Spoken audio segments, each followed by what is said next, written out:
Ready. Yeah.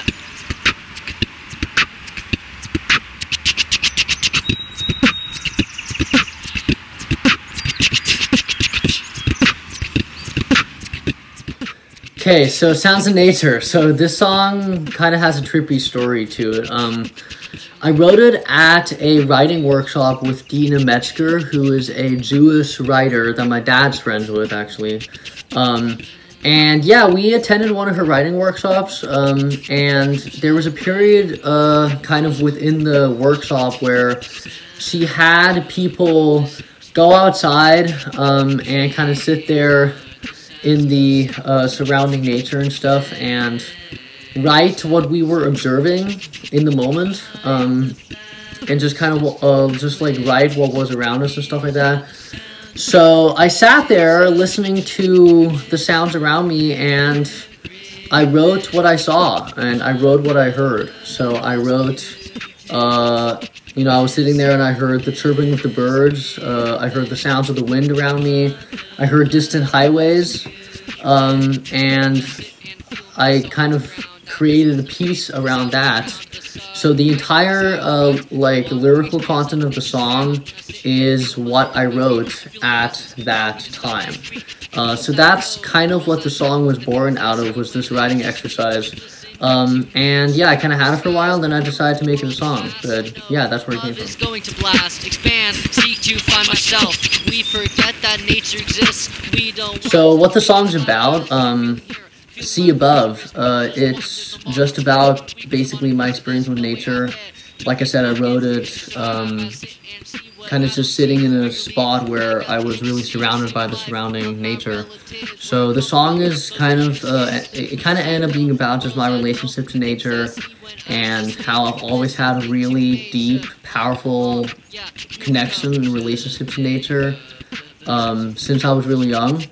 And that's just a big thing that kind of is reflected throughout the song. One little kind of fun fact about the lyrics, just now that I'm talking about like what it's about. The only change I made to the lyrics after when I first had it was I actually added that one line, cry of the plants and how they relate. How they relate used to be distant highways, and then later I changed just that part. I almost changed it completely and didn't have distant highways as a part of it at all. But then I kind of looked back and I thought, you know, distant highways is quirky, and it was what I was hearing at the time. So I do think it's still relevant. But how they relate is a little bit of a nod to how plants and creatures and things in nature and around us are all related to each other.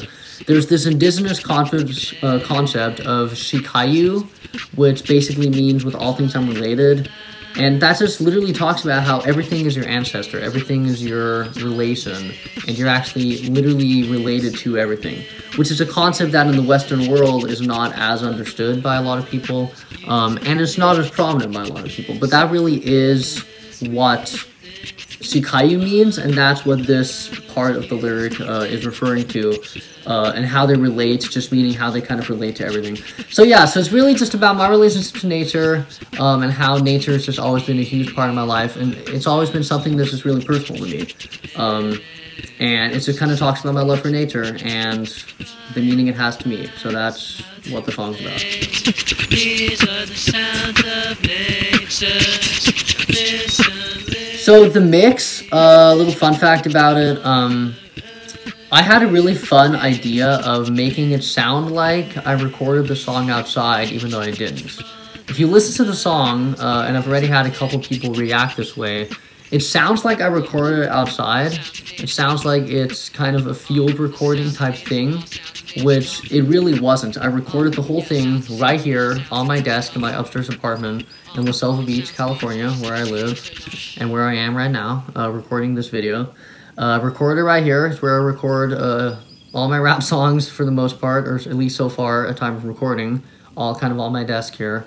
But what you're hearing, the part of the mix that makes it sound like it's outside are actually two YouTube tracks that I just took from YouTube and decided to kind of throw into the mix. So I actually took the sounds of highways from YouTube and the chirping of the birds, or just like bird sounds from YouTube. So I took two of those lyrics in the song, which are like two kind of prominent lyrics in the song, and I decided to actually find those on the internet and put them in the song and kind of create those sounds as kind of the bass, almost like white noise kind of energy for the whole song, to kind of give the mix a little bit of a different feeling and to give it the feeling as though I was actually outside with the nature that I'm talking about.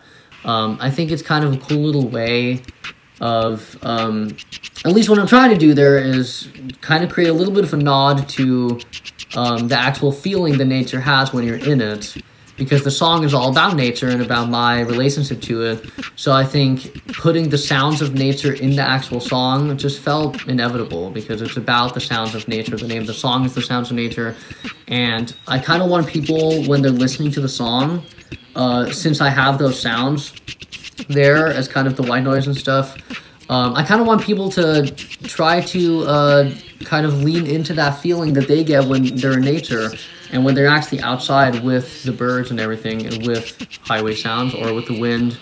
And I like the fact that the highway sounds I chose actually sound a lot like the wind, which is something that afterwards my masterer, shout out to Cage O'Malley, by the way, No Hobo Music. He's an amazing local Santa Cruz studio engineer. He mastered the song. He's currently, at time of recording, we're working on recording with him Spell Singers. We're working on our next EP with him. He's incredible. But he was the one who actually pointed out for the first time to me that the highway sounds kind of sound like wind. And when he said that, I listened back and I realized, yeah, they really do. And I actually like that. I like the fact that the highway sounds, even though they're highway sounds, sound a lot like wind. So it's like a double effect that it has, where it's a highway, but it's also wind. And then you also have the birds in there. So you really have like these three, it's almost like these three different parts of the world now. Like the highways really representing the Western society, the modernization that we're in now, in this world and in this time, and the wind representing, you know, the sound of the breath of the earth, because that's essentially what wind is, you know, the breath of the earth and the breath of living creatures around you. And then, of course, the chirping of the birds and just the actual living creatures on earth. Birds kind of representing just the actual living creatures on earth. So looking back at that now, like almost unintentionally, I did create almost like a triangle of meaning with these sounds as being kind of the backdrop of the song. And yeah, so that's just a little bit thing about that. So I guess, like, long story short, what I'm trying to create with the mix is just the illusion of being outside, which was just kind of a fun little idea that I had, which I think does come across in the song. And also that's the other reason I wanted to have it end. So, like, once again, those tracks from YouTube, which are the, you know, the bird sounds and the wind sounds or highway sounds, you know, being the backdrop of the song, and then also having the song just end with those sounds. I think it really creates a really meditative feeling, and just throws the listener like right in with the nature and right in with the birds and everything that the song is talking about. So I did really want to have the song end with the sounds, and like have a really significant part of the end of the song just be the sounds. And like the actual song ends quite a bit earlier than the actual track, which is also the first time that I've really done that in any song, which I think is also really cool. And it's just an idea I had when I was throwing the songs, or the sounds, when I was throwing the sounds in there. I thought, you know, I think I really want to have like the sounds be the end of the song, because that is the nature. The sounds is the nature more than the actual song is. Like the sounds is the actual nature. So I wanted to end the song with that nature and really create that feeling of nature and the feeling of just having a relationship to nature that you get listening to it. So it was also just kind of inspired by you know, when I fall asleep, I like listening to or even just like when I'm kind of out and about in my day doing the things in my day, I listen to a lot of white noise, because psychologically that really helps me stay focused. It helps me kind of stay centered in my body, centered with myself. Just listening to white noise, or just I do listen to nature sounds sometimes too. Even like falling asleep sometimes. I listen to ocean sounds falling asleep a lot, depending. Just like different types of like just kind of white noisy sounds that really help me stay centered and help me, either just stay centered or focused, or help me fall asleep. So those sounds, like ending the song with those sounds, is also kind of a nod to almost like giving the listener a feeling that I get whenever I like fall asleep with nature sounds, or just like that kind of thing. Just the very meditative feeling that creates, which some people do, some people don't. And if you don't do that, it's something that I definitely recommend it, because it has a whole other type of feeling to it and type of nuance to it when you're in that space and you're listening to those sounds and falling asleep with them. So that's another thing I was trying to do with just having the song kind of end on those sounds.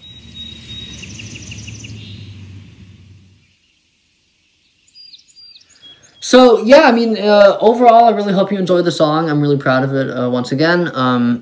And yeah, I think what I'm just trying to do with the song is similar to Indianize.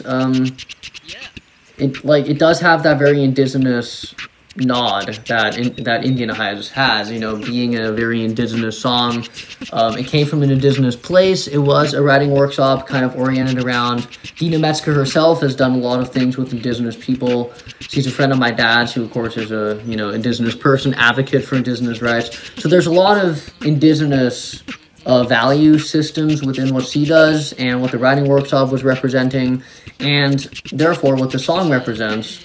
And of course something that I always come back to, because it's something that's just a huge part of my life.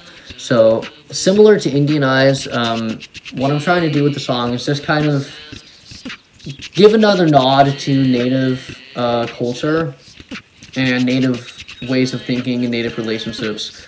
If you read the lyrics of the song, I always make, like on SoundCloud and Bandcamp and stuff, I always make the captions the lyrics. So you can, when you're listening to the song, you can read the lyrics. There's a reason I do that, so people can read what I'm saying and really try to kind of break down what I'm saying and stuff like that. And when you read the lyrics, there's a lot of things in there that are very indigenous, and once again, just a nod to my indigenous culture, which is something that I will always continue to do, because it's just always something that's going to be important to me, and it's always going to be a huge part of who I am. So that's basically what I'm trying to do with the song. So very similar to Indianize, I'm just trying to give a nod to indigenous culture and the ways that indigenous people relate to nature, which is something that in Western culture nowadays a lot of people have forgotten, and it's just very important to remember. The fact that we are the stewards of the land, quite literally, and the fact that we are related to everything around us, and just the ways that Native people view the land, which is the way that we should view the land. It's not an opinion, that is a fact. If you don't believe that, then you're wrong. End of story. But it's really just the way that Native people relate to the land, and once again, I'm just trying to make a little nod to the fact that Native people are out there and Native value systems. So because of that, it's kind of like a little bit of a twin to Indianize in terms of that, because it has a similar thing of just, it's also kind of a similar type of song, similar mix, and it falls under the very Native part of my music, which is a big part of my music, the Native rap part, and the part of my music that's very much inspired by rappers like Superman, who I met, who was one of my biggest inspirations, and just those people who are doing the same thing I'm doing, and doing it way better than I'm doing it, and just really trying to advocate for indigenous rights, indigenous value systems, because at the end of the day, that is where the world should be coming back to. So any opportunity that I have, and I know I speak for anybody who is also an indigenous musician, indigenous activist in some way, any opportunity that we have to, give a nod to our culture and how important indigenous ways are, we will take it, because that is, at the end of the day, what is going to change the world, quite literally, if we actually go into that. So yeah, without further ado, I hope you enjoy Sounds of Nature. Listen.